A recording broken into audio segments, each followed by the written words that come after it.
এক মাস পরে আল্লাহর নবী এসে আয়েশা সিদ্দিকার বাড়িতে এসে বসেছে, আবু বকর সিদ্দিকের বাড়ি। আসসালামু আলাইকুম আয়েশা, স্ত্রীকে সালাম দিচ্ছেন। স্ত্রীকে সালাম দিয়েছেন, আজ থেকে দেবেন, এই আমলটা করবেন ইনশাআল্লাহ। বলেন ইনশাআল্লাহ। কি বলবে, ভাবে বউ লোক সালাম দেয়, শালীকে সালাম দেবে, শাশুড়িকে সালাম দেবে, ভাড়া ভাইকে সালাম দেবে, স্ত্রীকে কিন্তু সালাম দেবে না। অথচ স্ত্রীকে সালাম দেওয়া সুন্নাত, নিজের মাকে সালাম দেওয়া সুন্নাত। যখন ঘরের মধ্যে প্রবেশ করবেন, কোনো সাড়া শব্দ না করে, সিগন্যাল না দিয়ে, নক না করে, কোনো রকম শব্দ ছাড়া, সালাম না দিয়ে যেন কোনো মুসলমান ঘরে প্রবেশ করে না। মুসলমানের মধ্যে আমল থাকবে, যখন ঘরে প্রবেশ করবে বলবে আসসালামু আলাইকুম। ঘর থেকে যখন বার হবে বলবে ও আসসালামু আলাইকুম, এটা বলে বার হবে। আজকে জলসা শুনে কিছু আমল করেন আর না করেন, আজ থেকে বাড়িতে ফিরে গিয়ে বিবিকে কমপক্ষে বলবো আসসালামু আলাইকুম বিবি জান, বলবো ইনশাআল্লাহ। হুজুর একা বলছে, আপনাদের বলার দরকার নেই। প্রথম দিন বললে একটু লজ্জা পাবে, আর 3-4 দিন বললে অভ্যাস যখন হয়ে যাবে, ওই স্ত্রী তখন তোমাকে আগে সালাম দেবে। জলসা একটা ভালো মেয়ে দেখা পেয়েছে, ইয়ং ছেলে, আসসালামু আলাইকুম, ও সালাম দেওয়া জায়েজ? ছাগল কথা করে, তুই ইয়ং মেয়ে সালাম দিতে কে বলে? বলে না হুজুর বলেছে সালাম দিতে, তা হুজুর সালাম দিতে বলেছে, ইয়ং মেয়ে সালাম দিতে বলেছে, তো ফিতনা হবে। কি বুঝলেন? শুনেছে সালাম দেওয়া সুন্নাত, অনেক সওয়াব। ও গার্লস হাই স্কুলের সামনে দাঁড়িয়ে আছে মাথায় টুপি দিয়ে, ইয়ং ছেলে। প্রত্যেকটা গার্লস স্কুলের মেয়েরা বার হচ্ছে, আসসালামু আলাইকুম, আসসালামু আলাইকুম। জুতো খুলে মুখে পুরো একদম ধরিয়ে দিয়েছে। মার খেয়ে বাড়িতে এসে ফোন করছে, আসসালামু আলাইকুম আব্দুল্লাহ জুবাইর ভাই। হ্যাঁ, কি ব্যাপার? কি হলো ভাই, রাত্রে ফোন করছো? বলে একজন মেয়ে প্রচুর মারা মেরেছে। তোমার বউ নাকি? না না, বউ কোথায়? তো মারলো কেন? বলে আপনি তো জলসা করে গেলেন যে সালাম দেওয়ার সুন্নাত, বিশাল সওয়াব। আমি এখন বেশি সওয়াব নেবো বলে হাই স্কুলের সামনে, গার্লস স্কুলের সামনে গিয়ে সবাইকে সালাম দিয়েছে। মানে খ্যাপা কথাকার। সালাম দেওয়া সুন্নাত, কিন্তু কোথায় দেওয়া সুন্নাত ওটা তো জানতে হবে। কি বুঝলেন? বলে তো তোকে কে বলেছে ইয়ং মেয়েকে সালাম দিতে? ইয়ং সালাম দেওয়া যায়? খ্যাপা, জানতে হবে, জেনে কাজ করতে হবে। কি বুঝতে বলেন? বলেন স্ত্রীকে ভালোবাসুন, জান বলুন, প্রাণ বলুন, সুইট হার্ট বলুন, আমার অনেক কিছু, চাঁদ, আমার সূর্য, আমার তারা, আমার পৃথিবী, সব বলুন, কিন্তু যেন ভালোবাসার ঠেলায় ও তুমি আমার মা এরকম যেন বলে ধরেন। তার পরের দিন তাহলে তোমার বউ আর বিছানা রাখতে পারবে না। কিছু বুঝতে পারলেন না? বললেন না? জানতে হবে বাবা। আল্লাহ রাসূল সালাম দিলেন, আসসালামু আলাইকুম আয়েশা। সালাম দেওয়ার পরে আয়েশা সিদ্দিকা মুখটা ঘুরিয়ে নিলেন। নবী জিজ্ঞাসা করলেন, আয়েশা একটা কথা সত্যি করে বলো, 1 মাস হয়ে গেল, আমি নবী এখনো বুঝতে পারছি না সেদিন যুদ্ধ থেকে ফেরার পথে তোমার সঙ্গে কোনো খারাপ ঘটনা ঘটেছিল কিনা। যদি সত্যি কিছু হয়ে যায়, আল্লাহ ক্ষমাশীল, আল্লাহ রহমানুর রহিম, তুমি তওবা করো, আমার আল্লাহ সাথে সাথে ক্ষমা করে দেবে। জোরে বলো, সত্যি কি কিছু ঘটেছে? আয়েশা সিদ্দিকা বললেন, হে আল্লাহর নবী, আমি কি করে বলবো যে এমন কিছু ঘটে নাই? এখন গোটা মদিনায় সবাই রটিয়ে দিয়েছে, কিছু একটা না কিছু একটা ঘটেছে। আমি এখন যদি অস্বীকার করি, আমার কথাটা কেউ বিশ্বাস করবে না। আর আল্লাহর কসম করে বলছি, এমন কিছু ঘটে নাই, ঘটে নাই, ঘটে নাই। সত্যিও বললে এখন আর বিশ্বাস করবে না। মসজিদে 10,000 টাকা ছিল, ইমাম সাহেব আর মুয়াজ্জিন সাহেব ছিল, নামাজ পড়ে বাড়ি চলে গেছে। আসরের সময় এসে দেখছে ক্যাশ বাক্স মুসাল্লিরা বলছে টাকা কে নিয়েছে? একটা বাচ্চা ছেলে বলছে ইমাম সাহেব আর মুয়াজ্জিন সাহেব নামাজের পরে মসজিদে ছিল, এই দুটোর মধ্যে একজন নিয়েছে। তখন ইমাম সাহেব সব পাড়ায় সব জায়গায় রটে গেল যে আমাদের হুজুর টাকা চুরি করে। এখন টাকা নিয়েছে পাশের একটা পাত্তাখোর। পাত্তাখোর বোঝেন? পাত্তাখোর বোঝেন না? হ্যাঁ, গাঁজাখোর। গাঁজা কি মজা, আহা, ভিটামিন যুক্ত খাবার গাঁজা। বিজ্ঞানীরা বলছে গাছ লাগাও, প্রাণ বাঁচাও। বাড়িতে গিয়ে দেখছি বিশাল বড় গাঁজার একটা বাগান। কি রে ভাই, গাঁজা গাছ লাগিয়েছি? বলছে কেন, তুমি তো বললে গাছ লাগাও প্রাণ বাঁচাও, তো গাঁজা গাছ লাগাতে কে বলেছে? কি গাছ লাগাও প্রাণ বাঁচাও, তা বলে গাঁজা গাছ লাগাবি তুই? কিছু বুঝতে পারছেন? ও পাত্তাখোর মসজিদের ক্যাশ বাক্স ভেঙে মাল চুরি করেছে, আর দোষটা কার হলো? ইমাম সাহেবের। ইমাম সাহেব বলছে ভাব ভালো নয়, পালাই। কারণ মারও খেতে হবে আর ইমামতি সারা জীবনের মতো যাবে, আর যেখানে যাও বলবে টাকা চলে, আর কোনো মসজিদে নেবে? কি বুঝলেন বলেন? অথচ টাকা ইমাম সাহেব নেবে কেন? সে তো ভালো মানুষ বলেই তো ইমাম। কি বলছেন আপনারা বাবাজিরা, সোনালালেরা? নবী জিজ্ঞাসা করছে, আয়েশা সত্যি কি কিছু ঘটেছে? তিনি বলছেন, আমি যদি বলিও যে কিছু ঘটেনি কেউ তো বিশ্বাস করবে না। আর আমি কেন বলবো যে কিছু ঘটেছে? আমি তওবা কেন করবো? আমি তো গুনাহই করিনি, ভুল করিনি। আয়েশা সিদ্দিকা কি বললেন জানেন? ফাসাবরুন জামিল ওয়াল্লাহুল মুস্তাআনু আলা মা তাসিফুন। আমি উত্তম ধৈর্য ধারণ করব। আমি তোমরা যে বিষয়ে কথা বলো এই বিষয়ে আমি আল্লাহর কাছে সাহায্য চাই। জোরে বলুন। আয়েশা সিদ্দিকা ভাবলেন আমি নিশ্চয়ই সতী। আরেকটা উত্তর আয়েশা সিদ্দিকা তিনি দিলেন। তিনি বললেন, হে আল্লাহর নবী, সেদিন কি ঘটনা ঘটেছিল এটা জানার জন্য নিশ্চয়ই নিশ্চয়ই নিশ্চয়ই আল্লাহ তাআলা আপনাকে অবশ্যই বলে দেবে। আসলে সেদিন কিছু ঘটনা ঘটে নাই। জোরে বলুন সুবহানাল্লাহ। আয়েশা সিদ্দিকা রাদিয়াল্লাহু তাআলা আনহা তিনি বলছেন, আমি ভেবেছিলাম আল্লাহর নবী হয়তো আল্লাহ পাক তার কাছে স্বপ্নের মাধ্যমে আয়েশা সিদ্দিকা যে নির্ভুল নির্দোষ বিশুদ্ধ চরিত্র ভালো এটা আল্লাহ রাসূলকে স্বপ্নের মাধ্যমে আল্লাহ জানিয়ে দেবে। এটা আমি যখন বলছি আল্লাহর নবী পাক সাল্লাল্লাহু আলাইহি ওয়াসাল্লাম তখন বসে আছে। আয়েশা সিদ্দিকা বলছে, আমি যদি ভালো হই, চরিত্র ভালো হয়, আল্লাহ নিশ্চয়ই আপনাকে জানিয়ে দেবে। আম্মা জান আয়েশা সিদ্দিকা রাদিয়াল্লাহু তাআলা আনহা বলছে, এটা বলতে বলতে বলতে বলতে দেখলাম আল্লাহর নবী সঙ্গে সঙ্গে ঘামতে শুরু করেছে। নবীর উপরে বিভিন্ন ভাবে কোরআন নাজিল হতো। কখনো ঘন্টার শব্দের মতো ঢং ঢং করে কোরআন নাজিল হতো, কখনো জিবরাইল নবীর সামনে হাজির হতো, কখনো জিবরাইল মানুষের আকৃতিতে নবীর সামনে হাজির হতো। আবার স্বপ্নের মাধ্যমে নবীর কাছে সেটা জানিয়ে দেয়া হতো। আবার মাঝে মাঝে আল্লাহ তাআলা নবীর উপরে তিনি ওহী নাজিল করতেন। আবার আল্লাহর নবীর উপরে কোরআন যখন আসতো প্রচন্ড শীতের দিনে নবী কাঁপতেন, ঠকঠক করে প্রচন্ড ঝরঝর করে ঘাম ঝরতো। আম্মা জান আয়েশা সিদ্দিকা রাদিয়াল্লাহু তাআলা আনহা তিনি বলছেন, আমি যে নির্দোষ, আমি যে ভালো, আমার চরিত্র ভালো এটা জানার জন্য হয়তো ভেবেছিলাম আল্লাহর নবীকে আল্লাহ জানিয়ে দেবে। না না, কিছুক্ষণ পরে আল্লাহর নবী চুপচাপ হয়ে গেল, শরীর ভারী হয়ে গেল, আর জিবরাইল কোরআন নিয়ে নবীর কাছে এসে গেল। এবার সেটা কি এসেছিল আপনাদের পড়ে শোনাচ্ছি। কি জানেন?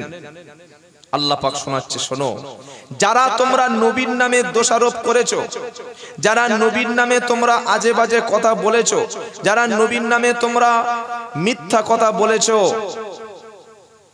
তারা ধ্বংস হবে। ইন্নাল্লাযীনা জাউ বিল ইফকি উসবাতুম মিনকুম। কি সুন্দর কথা, আল্লাহু আকবার। লা তাহসাবুহু শাররাল লাকুম বাল হুয়া খায়রুল লাকুম। সূরা নূর, সূরা নূরের শানে নুজুলটা বললাম। আল্লাহ তাআলা আম্মা জান আয়েশা সিদ্দিকার শানে কোরআনের সূরা নূর তিনি নাজিল করে দিয়েছেন। জোরে বলুন সুবহানাল্লাহ। ইন্নাল্লাযীনা জাউ বিল ইফকি উসবাতুম মিনকুম, নিশ্চয়ই তোমরা আয়েশা সিদ্দিকার নামে মিথ্যা অপমান, মিথ্যা ঘটনা যারা রটিয়েছো, তোমরা মনে করেছো যে এটা তার জন্য ভালো কাজ করছি, তোমরা মনে করছো এটা তার জন্য ভালো কাজ করছি, নিজেরা তোমরা মনে করেছো এটা কোনো ব্যাপার না। আয়েশা সিদ্দিকার নামে তোমরা যেটা করেছো এটা ছিল সম্পূর্ণ একটা বাজে কাজ, এটা ছিল সম্পূর্ণ একটা বাজে কাজ। আল্লাহ পাক বলছে, শোনো, আমি আল্লাহ আয়েশাকে সম্পূর্ণ নির্দোষ এবং পবিত্র ঘোষণা করে দিলাম। জোরে বলুন না সুবহানাল্লাহ। তোমরা যখন শুনলে এরকম একটা ঘটনা, তোমরা সেটা কেন বললে না যে এটা একটা বাজে কথা, এটা জীবনে হতে পারে না? তোমরা বলেছিলে, হে সাহাবারা, হে মুসলমানরা, যখন নবীর স্ত্রীর নামে ঘটনা ঘটলো তোমাদের তো বলা ছিল যে না না না, নবীর স্ত্রী এমনটা হতে পারে না। তোমরা বলেছিলে, তোমরা এটা ধারণা করো নাই, তোমরা ভেবেছো না কিছু না কিছু একটা হয়েছে। তারপর আল্লাহ বলছে, লাউলা ইদু সামি'তুমুহু যান্নাল মুমিনুনা ওয়াল মুমিনাতু বিআনফুসিহিম খায়রা। যখন তোমরা শুনলে এমন একটা কিছু, যখন তোমরা বুঝলে এমন একটা কিছু, তখন তোমরা ভালো ধারণা পোষণ করলে না কেন? তোমাদের তো উচিত ছিল সুধারণা রাখা, উচিত ছিল না? ছিল না? সেটা তোমরা করোনি। অথবা তোমাদের কি উচিত ছিল? লাউলা জা আলাইহি বিআরবাআতি শুহাদা, অথবা উচিত ছিল 4 জন সাক্ষীকে হাজির করানো। কাউকে জিনাত তোহমত দিতে গেলে 4টে সাক্ষী লাগে। কটা? জোরে বলো, জোরে বলো। ছেলেকে বিয়ে দিয়েছে, যে মেয়েকে বিয়ে দিয়েছে, ছেলে বারবার মেয়ের বাপের কাছে, মেয়ের কাছে ফোনের জন্য দাবি করছে। যখন দেখছে মেয়ের বাপের বাড়ি থেকে টাকা আসবে না, ফোন আসবে না, শাশুড়ি সকালবেলা উঠে পাড়ায় সব জায়গা বলছে, জানো আমার বউটা কত খারাপ, এই সেলিমের ছোট ছেলের সঙ্গে সম্পর্ক আছে। এরকম মিথ্যা অপমান, মিথ্যা রটনা মেয়েদের নামে রটিয়ে দেয় না, দেয় না? ইসলাম বলছে জেনার অপবাদ দিতে গেলে 4টে সাক্ষী লাগে। আল্লাহ পাক বলছে লাউলা আলাইহি, লাউলা জাউ আলাইহি বিআরবাআতি শুহাদা, যখন তোমরা শুনলে এমন একটা কথা, 4টে সাক্ষী তোমরা কেন হাজির করলে না? করেছিলে? তাও তো করোনি। এবার আল্লাহ বলছে শোনো, ওয়ালাউলা ফাদলুল্লাহু আলাইকুম ওয়া রাহমাতুহু ফিদ দুনিয়া ওয়াল আখিরা লামাসসাকুম ফীমা আফাদতুম ফীহি আযাবুন আযীম। আল্লাহর দয়া, আল্লাহর রহমতটা যদি তোমাদের উপর না থাকতো, অবশ্যই দুনিয়া এবং আখিরাতে তোমরা ক্ষতিগ্রস্ত হয়ে যেতে, তোমাদের কঠিন আযাবের মধ্যে গ্রেফতারও করা হতো। ইযু তালাকাউনাহু বিআলসিনাতিকুম ওয়া তাকুলুনা বিআফওয়াহিকুম মা লাইসা লাকুম বিহি ইলম। আল্লাহ পাক বলছে তোমরা সেই কথাটা মুখে মুখে, মুখে মুখে লটিয়ে দিচ্ছিলে, মুখে মুখে ছড়িয়ে দিয়েছিলে, তোমরা সেই কথাটা মুখে মুখে ভাইরাল করে দিয়েছিলে, অথচ সেই কথাটা তোমাদের অন্তরের মধ্যে কোনো ধারণা ছিল না। মুখে বলে দিয়েছো আন্দাজে, যেটা তোমাদের অন্তরের মধ্যে ছিল না। তোমরা সেই কথাটা কেন বলো যেটা তোমাদের অন্তরে নাই? সে বিষয়ে তোমাদের কেন জ্ঞান নাই? ওয়া তাহসাবুহু হাইয়িনা, তোমরা এটাকে তুচ্ছ তাচ্ছিল্য মনে করেছিলে, এটাকে ছোটখাটো একটা মনে করেছিলে। নবীর স্ত্রীর নামে বলেছি, ই আর এমন কি ব্যাপার, ছোট একটা কাজ মনে করে, ছোট একটা রটনা বলে দিয়েছিলে, অথচ ওয়াহুয়া ইনদাল্লাহি আযীম, এটা আল্লাহর কাছে ছিল মস্ত বড় ব্যাপার। কোরআনের 10টা আয়াত নাজিল হলো, আল্লাহর নবী সঙ্গে সঙ্গে বলছে আয়েশা, এই দেখো আল্লাহ তাআলা তোমার চরিত্রের সার্টিফিকেট দিয়েছে, তোমার চরিত্র সুন্দর। জোরে বলুন সুবহানাল্লাহ।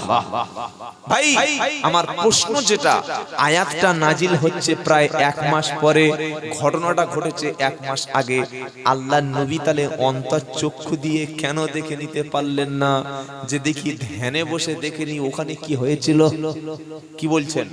যারা বলছে আমার হুজুর চোখ দিয়ে, অন্তরের চোখ দিয়ে একদম পশ্চিম বাংলার কোথায় কি হচ্ছে সব দেখতে পাচ্ছে, তাহলে নবী সাল্লাল্লাহু আলাইহি ওয়াসাল্লামের চোখের চাইতে পৃথিবীর কার চোখটা ভালো? নবী পাক সাল্লাল্লাহু আলাইহি ওয়াসাল্লাম যদি না দেখতে পায়, তবে হ্যাঁ আল্লাহর নবীকে আল্লাহ এমন এমন কিছু জায়গায় কিছু দেখিয়েছে, লক্ষ লক্ষ কোটি কোটি দূর মাইল সেই জায়গায় গায়েবের খবর জিবরাইলকে দিয়ে আল্লাহর নবীকে আল্লাহ বলে দিয়েছে। বলুন সুবহানাল্লাহ। সেটা ছিল নবীর জন্য খাস, সেটা ছিল নবীর জন্য ওহী।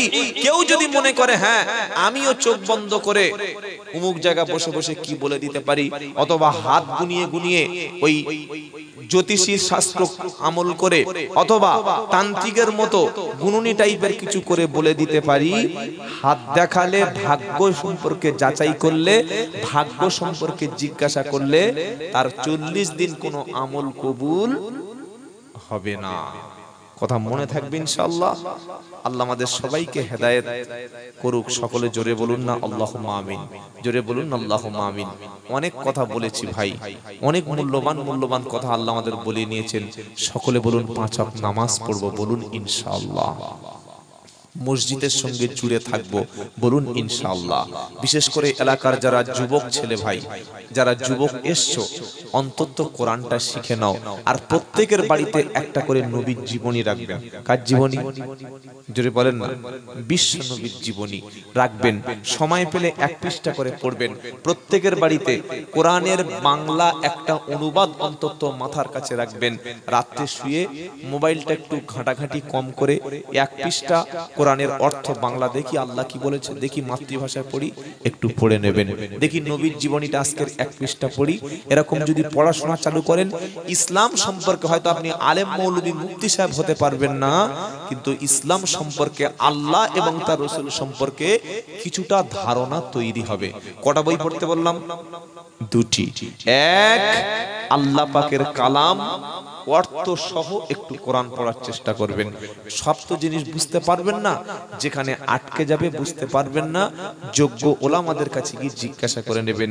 কারণ ডাক্তারখানায় গিয়ে ওষুধ কিনেই নিজে খাওয়া শুরু করলে মাঝে মাঝে মরণও হতে পারে। কি বুঝলেন? আর দুই, নবীর জীবনীটা একটু বাড়িতে রাখবেন, আল্লাহর নবীর জীবনী পড়বেন। এই দুটি কাজ আমরা করব, বলুন ইনশাআল্লাহ। যত মুরব্বি বসে আছেন, এখনো অনেক মুরব্বি আছে হয়তো গোসলের ফরজটুকু জানেন না, অনেকে হয়তো নামাজের দোয়াটুকু জানেন না। আমি বারবার বলেছি, শেখাতে কোনো লজ্জা নাই। ইমামের কাছে হলেও, বা যারা দিন শিক্ষা দিচ্ছে পাড়ায় পাড়ায় মহল্লায় মহল্লায় ঘুরে, তাদের কাছে সেই রাস্তায় গিয়েও শিখে আপনাকে কবরে যেতে হবে। মুসলমান হয়ে কবরে যেতে হবে, নাপাক হয়ে কবরে যাওয়া যাবে না। আচ্ছা, এই জলসাটা এবছর হবে না সামনে বছর আরেকবার হবে? সামনে বছর হবে আরেকবার। দেখি হবে না কারা কারা রাজি আছেন, হাত তুলুন দেখি। বুঝতে পারেন না? সামনে বছর এই তাফসিরুল কোরআন মাহফিলটা হবে, এটার পক্ষে কারা কারা আছেন হাত তুলুন দেখি। নারাই তাকবীর। হাত তুলতেও কষ্ট হয়, মনে হয় আমি যেন এখানে ভোটে দাঁড়াতে এসেছি। আমার দেখে কি সিপিএম এর লোক বলে মনে হচ্ছে, তাই তো? না তৃণমূলের লোক? এই বাবা, আমি হলাম আল্লাহর লোক, আমার নাম হচ্ছে আব্দুল্লাহ, আল্লাহর গোলাম। আপনারাও সবাই আব্দুল্লাহ। আব্দুল্লাহ মানে কি? আল্লাহর, জোরে বলেন, দাস, আল্লাহর গোলাম।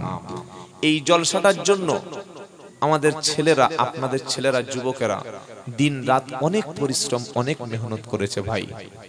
আমি আপনাদের কাছে করজোড়ে মিনতি করব, সবচাইতে জ্ঞানী, উত্তম এবং বিবেকবান হলো সে মরার আগে নিজের অর্থ সম্পদ আগে জান্নাতে যাওয়ার রাস্তায় পাঠিয়ে দিয়েছে। যে বলুন তো, আপনি হাসানাবাদ থেকে শিয়ালদায় যাবেন, টিকিট কেটে ট্রেনে উঠবেন না ট্রেন থেকে নেমে টিকিট কাটবেন? কথা বলে না। টিকিট কেটে ট্রেনে উঠবেন, এখান থেকে হজে যাবেন। হজে যাওয়ার আগে পাসপোর্ট, ভিসা, তারপরে লাগেজ, সমস্ত রকম যে ট্রাভেলসের সঙ্গে যোগাযোগ করে সবকিছু রেডি করে, ফ্লাইটের টাইম ঠিক করে, মক্কা মদিনায় হোটেল ঠিক করে, টাকা অ্যাডভান্স জমা দিয়ে হাতে কাগজ চলে এসছে, তবে আপনি হজে উমরায় যাবেন না ওই এয়ারপোর্টে গিয়ে হজে যাওয়ার জন্য প্লেন ধরবেন? কি করবেন বলেন? যত রাস্তা লম্বা হয়, রাস্তা যত বেশি হয়, আগে থেকে মাল সামান টাকা পয়সা জমিয়ে তত বেশি রাখতে হয়। মক্কা মদিনায় যাবেন 60,70,000 টাকা খরচ, কলকাতায় যাবেন 150-200 টাকা খরচ। এই রাস্তাটা চাইতে জাহান্নামের উপরে সিঁড়ি পাতা হবে, যার নাম হলো পুলসিরাত। ওই পুলসিরাত অতিক্রম করে জান্নাতে যেতে হবে। নিচে থাকবে জাক্কুম ফল, কাঁটাযুক্ত গাছ, গুনাহগারদের টেনে হিঁচড়ে নিচে ফেলে দেবে। বলুন তো, ওই কঠিন জাহান্নামের উপর দিয়ে যাওয়ার জন্য টিকিটটা, আমলটা, ইখলাসটা, ঈমানটা মজবুত করার দরকার আছে না নাই? আছে।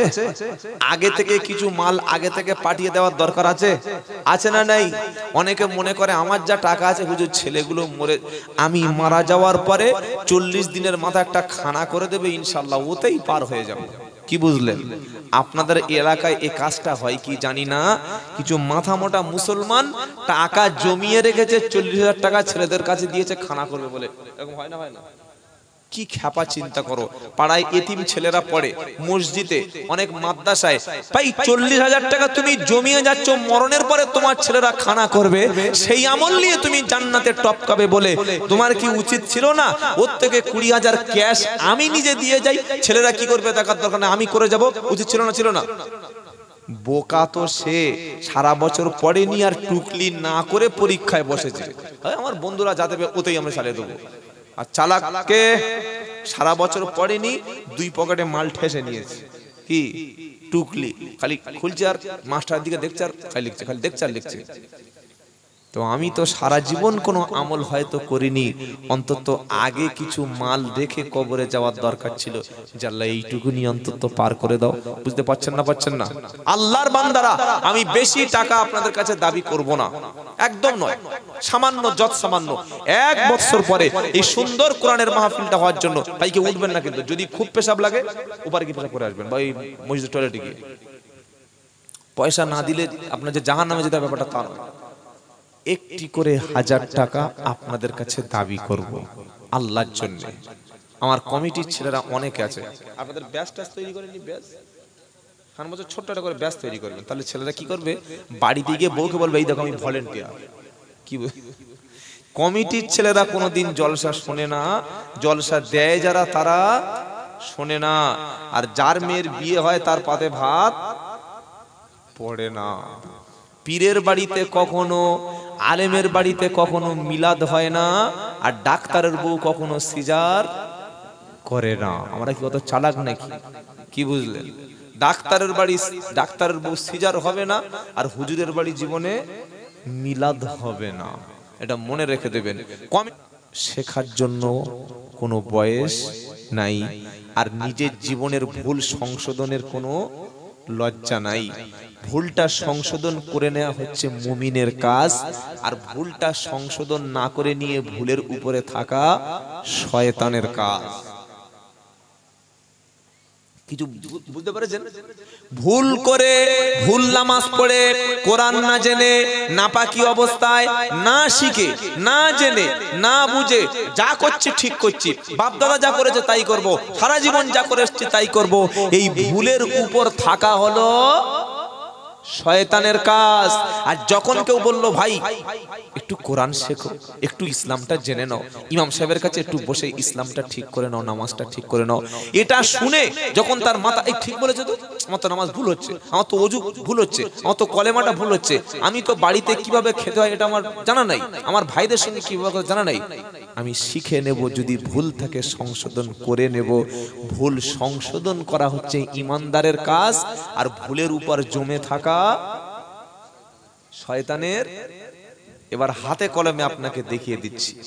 যেদিন জান্নাত থেকে আদম আলাইহিস সালামকে নিষিদ্ধ ফল ভক্ষণ করার জন্য আল্লাহ তাড়িয়ে দিলেন, বার করে দিলেন, বহিষ্কার করে দিলেন, আদম এবং হাওয়া দুজনে কান্নাকাটি করলো, দুজনে আল্লাহর কাছে একটা দোয়া করলো, রব্বানা যালামনা আনফুসানা ওয়া ইল্লাম তাগফির লানা ওয়া তারহামনা লানাকুনান্না মিনাল খাসিরিন। এটা সূরা 8 নম্বর পারা, সূরা আরাফের 23 নম্বর আয়াতে আদম আলাইহিস সালাম বললেন, রব্বানা যালামনা আনফুসানা ওয়া ইল্লাম তাগফির লানা ওয়া তারহামনা লানাকুনান্না মিনাল খাসিরিন।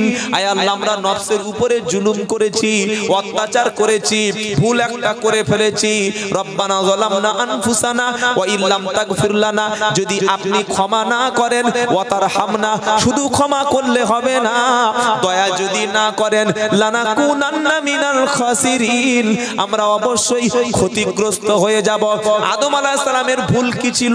তিনি নিষিদ্ধ ফল আল্লাহ খেতে মানা করেছিলেন, গাছের কাছে যেতে মানা করেছিলেন, তিনি নিষিদ্ধ ফলটা ভক্ষণ করলেন, শরীর থেকে পোশাক খুলে গেল, জান্নাত থেকে বার হয়ে গেল। যখন বুঝতে পারলো ভুল করেছে, ভুলের উপর তিনি জমেছিলেন, তিনি কি বলেছিলেন, আল্লাহ খেয়েছি, ঠিক করেছি, জান্নাতে থাকবো না, বয়ে গেল, দুনিয়াতে আলাদা থাকবো, তোমার জান্নাতে থাকার দরকার নাই, ভুল কিন্তু সংশোধন করব না, এটা বলেছিলেন। জোরে বলেন, এটা বলেননি তিনি রব্বানা যালামনা আনফুসানা ওয়া ইল্লাম তাগফির লানা ওয়া তারহামনা লানাকুনান্না মিনাল খাসিরিন। এটা বলে কেঁদে কেঁদে আমার আল্লাহকে রাজি করিয়ে তিনি এই ভুলটাকে সংশোধন করে আবারও পুনরায় নবুয়াতের দায়িত্ব পেয়ে গেলেন। জোরে বলুন না সুবহানাল্লাহ। মিস্টার শয়তান ইবলিস ও একটা ভুল করেছিল।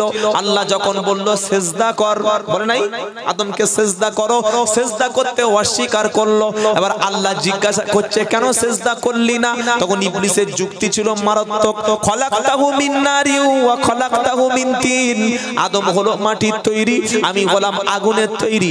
মাটির তৈরি জিনিস হলো নিচু থাকে, নিচের দিকে চলে যায়, আগুন উপরের দিকে উঠে যায়। আমি আগুন আদম, আমি আগুনের তৈরি জিন, আমি আগুনের তৈরি ইবলিস। কিভাবে মাটির তৈরি আদমের কাছে সেজদা করি? ভুল করলো, ভুলের উপরে জমে থাকলো, আর তওবা করলো না, আল্লাহর কাছে ক্ষমা চাইলো না।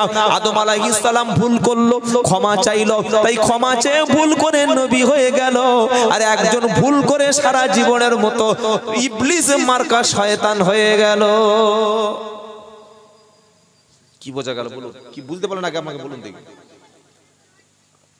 ভুল করে সূত্রে নেওয়া হচ্ছে নবীওয়ালা আমল, আর ভুলের উপরে জমে থেকে হ্যাকাতে করা, যা করছি ঠিক করছি, যে নামাজ পড়ছি সেই নামাজ ঠিক, যেটা করছি ওটাই ঠিক আছে, সেটা কার লক্ষণ?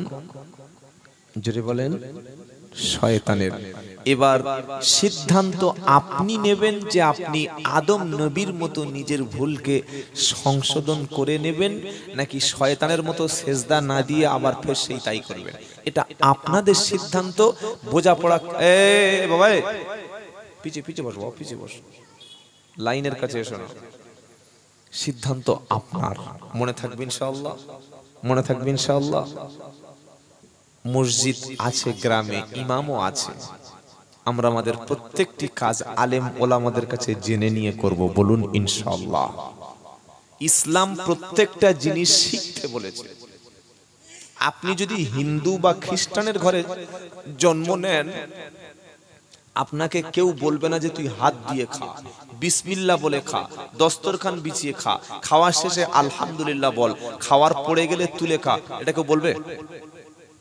খ্রিস্টানের ঘরে জন্ম নিলে আপনাকে কেউ বলবে না যে শোয়ার সময় দোয়া বলে শো, বিছানাটা ঝেড়ে নিয়ে শুতে হয়, তওবা ইস্তেগফার পড়ে শুতে হয়, কিবলামুখী হয়ে ডান পাশ ফিরে শুতে হয়, শোয়ার বিছানায় শুয়ে ঘুম থেকে উঠে একটা দোয়া বলতে হয়।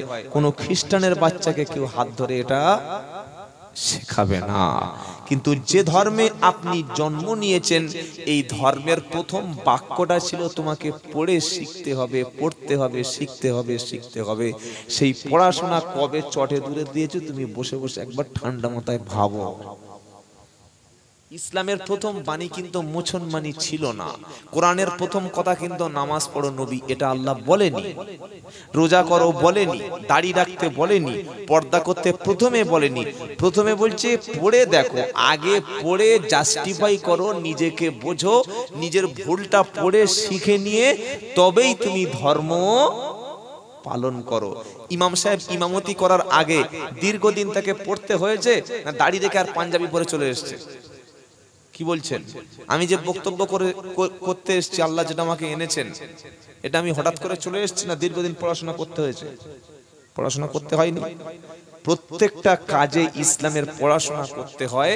ঠিক একজন মুমিনকে পরিপূর্ণ ইমানদার বানতে গেলে সব বিষয়ে তার পড়াশোনা করতে হয়। কিভাবে খাবো, কিভাবে বিয়ে করব, কিভাবে ঘুমাবো, স্ত্রীর সঙ্গে কি ব্যবহার করলে স্বামী স্ত্রী দুজনে জান্নাতে যাওয়া যাবে, কোন পোশাকটা পরে থাকবো, কোন পোশাকটা পরা যাবে না, প্রত্যেকটি ব্যাপারে ইসলাম পড়াশোনা শিখতে বলেছে না বলেনি? তলাবুল ইলমি ফারিজাতুন আলা কুল্লি মুসলিমি ওয়া মুসলিমা। প্রত্যেকটি মুমিন নরনারী পুরুষের জন্য, ইমানদার পুরুষ ইমানদার নারী, মুসলমান পুরুষ মুসলমান নারীর জন্য পড়াশোনা করা, জ্ঞান চর্চা করা, ইলম অর্জন করা ফরজ।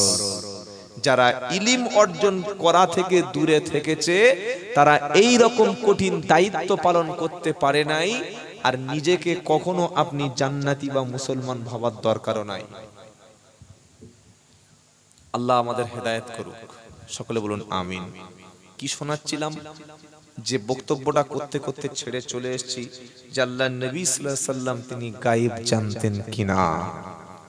আয়েশা সিদ্দিকা রাদিয়াল্লাহু তাআলা আনহা তিনি উটের পিঠে চড়ে চলে গেছেন, আর ওদিকে মুনাফিকদের সর্দার সব জায়গায় বলেছে নবীর সাথে, নবীর স্ত্রীর সাথে একজন সাহাবার খারাপ রিলেশন আছে। আল্লাহর নবী শুনে তিনি অত্যন্ত ব্যথা পেলেন, তিনি প্রচন্ড লজ্জা, কষ্ট আর দুঃখ পেলেন যে আমার উম্মত আমার স্ত্রীর চরিত্র নিয়ে কিভাবে প্রশ্ন তুলতে পারে। কি বলছেন বলুন, বিশাল কষ্ট পেলেন। নবী মাসের পর মাস হয়ে যাচ্ছে, সাহাবাদের জিজ্ঞাসা করছে কি হবে, কি হবে, স্ত্রী রাখবো নাকি তাড়িয়ে দেব। হযরতে আলী রাদিয়াল্লাহু তাআলা আনহুর পরামর্শ করলেন, হযরতে উসামার সঙ্গে পরামর্শ করলেন কি করব। তারা বললেন আল্লাহ আপনার স্ত্রীর অভাব রাখেনি, আপনি যদি প্রয়োজন না মনে করেন তালাক দিয়ে দিন। শুনতে পেলেন না পেলেন না? মসজিদে মাশওয়ারা হলো, এই এক মাস হয়ে যাচ্ছে। আয়েশা সিদ্দিকা বলছেন আমি অসুস্থ, আমি অসুস্থ। আগে আল্লাহর নবী অসুস্থ, আমি যখন অসুস্থ হতাম আল্লাহর নবী সাল্লাল্লাহু তাআলা আলাইহি ওয়াসাল্লাম আগে অসুস্থ হলে তিনি এসে আমাকে খবর নিতেন, দেখে যেতেন। কিন্তু এখন আমি অসুস্থ হয়ে গেছি, আল্লাহর নবী সাল্লাল্লাহু আলাইহি ওয়াসাল্লাম আগের মতো দেখে না, আগের মতো খবর নেয় না, খালি জিজ্ঞাসা করে কেমন আছো বলে চলে যাচ্ছে। এটা সন্দেহ হচ্ছে। এক মাস পরে আম্মাজান আয়েশা সিদ্দিকা রাদিয়াল্লাহু তাআলা আনহা বাপের বাড়ি চলে গেলেন। বাপের বাড়ি গিয়ে জানতে পারলেন মদিনায় খবর রটে গেছে। কি খবর রটে গেছে? যে আল্লাহর নবী সাল্লাল্লাহু আলাইহি ওয়াসাল্লামের স্ত্রী আম্মাজান আয়েশা সিদ্দিকা রাদিয়াল্লাহু তাআলা আনহার নামে আজে বাজে খবর, যেটা বললাম এটা সব জায়গায় রটে গেছে। শুনতে পেলেন? আয়েশা সিদ্দিকা ভেঙে পড়লেন, কি আমার নামে আজে বাজে খবর। নবী পেরেশান হয়ে যাচ্ছে, নবী চিন্তা করছে যে কি করব। কেন? নবী পাক সাল্লাল্লাহু আলাইহি সাল্লাম তিনি তখনও বুঝতে পারে নাই যে সত্যি কি আয়েশা সিদ্দিকা রাদিয়াল্লাহু তাআলা আনহার সঙ্গে এই ঘটনাটা ঘটেছে নাকি মিথ্যা কথা। অর্থাৎ সেদিন নবী আগে চলে গিয়েছিলেন, আমার একজন সাহাবাকে দায়িত্ব দিলাম মাল সামান পিছনে তুলে নিয়ে এসো। উনি সত্যি কি মাল সামান আনার সাথে সাথে আয়েশা সিদ্দিকার সঙ্গে অপ্রীতিকর কিছু ঘটেছে? এক মাস হয়ে যাচ্ছে, অথচ আল্লাহর নবী কি ঘটেছিল সেদিন বলতে পারে নাই, বুঝতে পারে নাই। যারা বলছে নবী হাজির নাজির, নবী সব দেখতে পাচ্ছে, নবী গায়েবের সব খবর রাখে, তাহলে এক মাস হয়ে যাওয়ার পরে নবী দেখতে পেলেন না কেন? তাদের কাছে প্রশ্ন ছুড়ে দেবেন।